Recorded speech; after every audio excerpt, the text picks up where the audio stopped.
Welcome to my studio. I've been reflecting on Jesus' I am statements in the Gospel of John.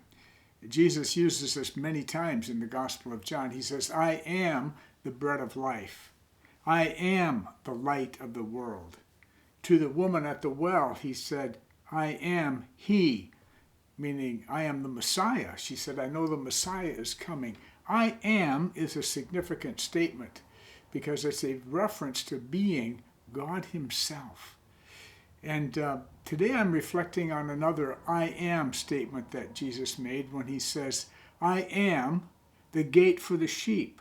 I am the good shepherd. He's using this shepherd analogy to refer to himself. And it's a significant one in the culture and context of the day where people understood shepherds and shepherding. But he draws a comparison to two other kinds of people. The first comparison is he says he's not a thief or a robber. He says a thief comes only to kill and steal and destroy. I have come that they may have life and may have it to the full. And that's in John 10 and verses 9 and 10. You see, Jesus says that those who came before him were thieves and robbers. They came to take life, not to give life. Jesus said the thieves and the robbers, they came to steal, kill, and destroy. I came to give you life in it to its full. And I thought about that today. What are the thieves and the robbers in our life today? There are a lot of things that vie for our attention, that distract us. And they are the thieves and the robbers. It could be discontentment, or it could be things that just go wrong. I think of sometimes when I maybe have a bit of an accident and hit my hand on something and draw some blood, I want to say, Satan, you are a thief. You came to kill and destroy, but Jesus came to give life. And I've got to shift my focus away from the negative and the bad things that are happening and say, no, that's not where my life lies. It's in the things that can go wrong. And Jesus came to give life in all of its fullness, in all of its joy. And then he goes on to say, I am the good shepherd. The good shepherd lays down his life for the sheep. A hired hand is not the shepherd and does not own the sheep. So when he sees the wolf coming, he abandons the sheep and runs away. The wolf attacks the flock and scatters it. And the man runs away because he's the hired hand.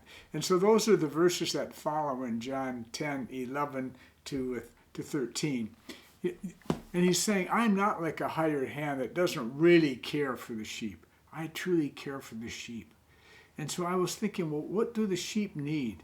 What do they need a shepherd to provide for them? Well, they need good pasture so they can have the nourishment they need. They need protection from the predators. And this is what Jesus is saying here. And I'm thinking about that. The sheep needed good pasture. They needed protection from the predators. And likewise, we have those kinds of needs in our lives as well. A very famous hierarchy of needs, Maslow's hierarchy of needs, is a big pyramid, and at the bottom is the physiological needs that we have. We need food to eat. We need clothes to wear. We need a place to live, shelter from the elements, and some of these basic things. And then the next level up is we need safety and protection. And, many people in the world are lacking these very basic things of life. And that's heart-rending. And if we can be of assistance and help, we need to do that to help people have those physiological needs met and safety needs met. But Jesus is coming and saying, trust in me for your basic needs of life. And he has that wonderful teaching in the Sermon on the Mount. But don't worry about what you're going to eat or drink or what you're going to wear. And he's saying, trust in God for that. And so I was thinking about the good shepherd is the one who provides for us. And perhaps that's why David, in the most famous psalm, perhaps Psalm 23, where he says, the Lord is my shepherd, I lack nothing. I will not be in want, because we're trusting in him for our daily needs. And so Jesus gives this wonderful analogy to being a good shepherd, to being the gate for the sheep, the one who can be trusted in fully. And so I'm so thankful that we can have our confidence in Jesus, and that in him we can have life and have it to the full.